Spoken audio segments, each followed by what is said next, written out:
দেশের রাজধানী দিল্লিতে ছাত্র আন্দোলনকে ঘিরে এই মুহূর্তে রাজনৈতিক সংঘাত আরও তীব্র হচ্ছে। নিট বিতর্কে গত এক মাসেরও বেশি সময় ধরে যন্তর মন্ত্রে চলছে ছাত্রদের বিক্ষোভ।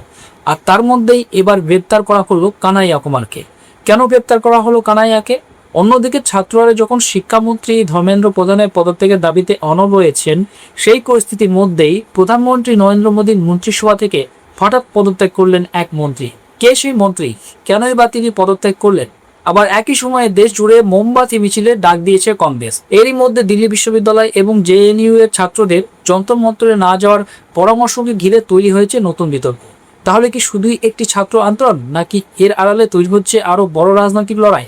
দেশ জুড়ে নিট এবং সিবিএসই পরীক্ষায় অনিয়মের অভিযোগকে কেন্দ্র করে যে আন্দোলন শুরু হয়েছে, তা এখন আর শুধু পরীক্ষার্থীদের ক্ষোভের মধ্যে সীমাবদ্ধ নেই।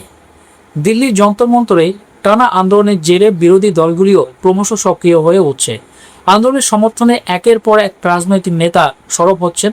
আর ঠিক সেই আবহেই শুক্রবার নতুন বিতর্কের জন্ম দিল কংগ্রেস নেতা তথা এনএসইউআই এর ইনচার্জ কানাইয়া কুমারের গ্রেপ্তার।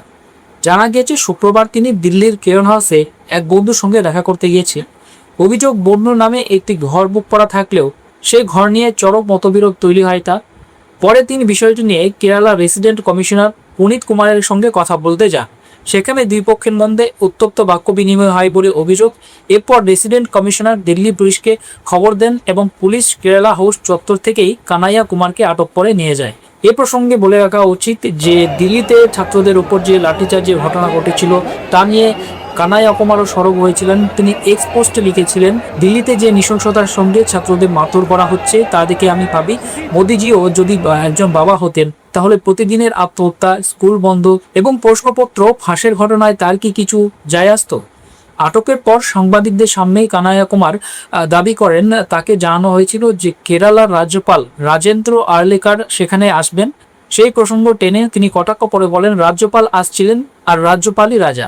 একই সঙ্গে তিনি অভিযোগ করেন এই ধরনের পদক্ষেপ কেন্দ্রের স্বরাষ্ট্রমন্ত্রী অমিত শাহ এবং দিল্লি পুলিশের কাজের ধরনকেই তুলে ধরে। পরে তাকে দক্ষিণ পশ্চিম দিল্লি জাফরপুর কালান থানায় নিয়ে যাওয়া হয়। এই ঘটনাকে ঘিরে রাজনৈতিক বিতর্ক শুরু হতেই আরেকটি বড় সিদ্ধান্ত সামনে আসে।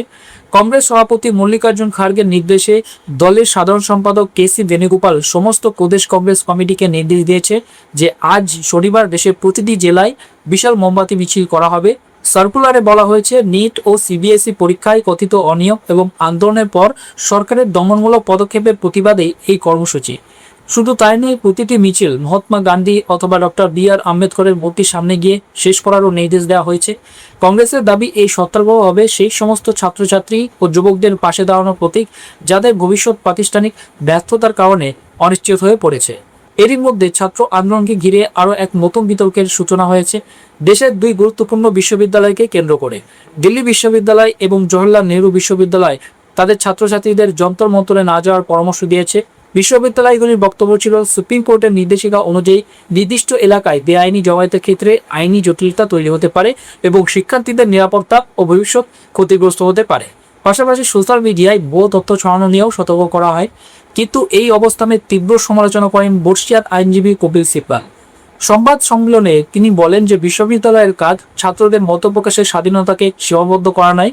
তিনি প্রশ্ন তোলেন, সুপ্রিম কোর্টের কোন নির্দেশিকায় বলা হয়েছে যে যন্তর মন্তরে যাওয়া যাবে না? তার মতে ছাত্রছাত্রীদের দায়িত্বশীল ও অহিংস থাকা উচিত, কিন্তু শুধুমাত্র আন্দোলনে অংশ নেওয়ার জন্য তাদের ভয় দেখানো বা শাস্তির হুমকি দেওয়া উচিত নয়।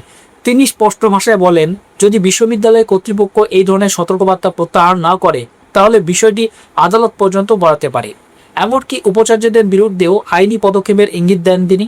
সিব্বাল আরও বলেন যে ফাস্ট ট্র্যাক আদালত গঠনের ঘোষণা করে সমস্যার সমাধান হবে না। তার যুক্তি, দ্রুত বিচার আদালত তদন্ত করে না, তদন্তের দায়িত্বে থাকে সংশ্লিষ্ট তদন্তকারী সংস্থার উপর।